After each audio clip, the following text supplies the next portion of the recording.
Hey friends, I am in a rather unusual place for an everyday moment with God. But I wanted to tell you what happened. A couple weeks ago I stopped here because it's an old graveyard, but I saw this, and to be completely honest, I totally thought it was bees, but then later I thought about it and it's like, I think those are wasps, which they are.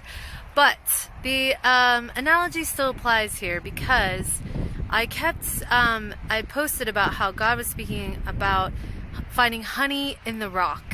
And I couldn't believe when I saw this because I was like, look at that. It looks like something that honey is being made on a rocky place, right? Like even a graveyard, someplace I wouldn't think, to find honey, right?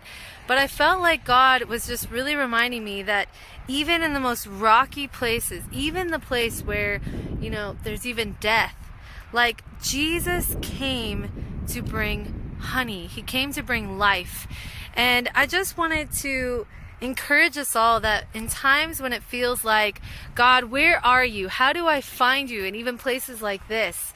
But friends, let me tell you, God is making honey in the rocky places. And the other thing I felt like he really was highlighting to me kind of when I was here was there's an invitation. This reminds me of how there's always an invitation to find the tree of life in any situation. Jesus is the tree of life.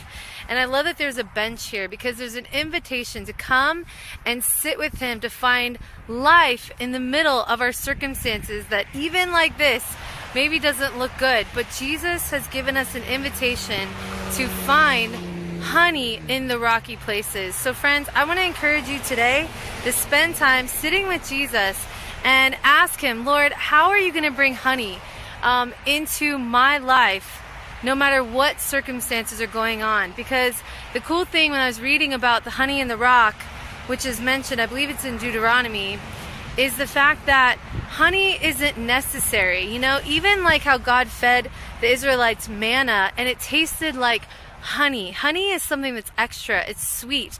But yet Jesus doesn't give us just what we need, but he loves to give us things that we even want as well. And there is honey to be found in every circumstance. So friends, this is my invitation to you today, coming from this very old graveyard site, is where are you finding honey in your rocky places? Go sit with Jesus. It's an invitation to explore and find where he has sweet things for you, regardless of all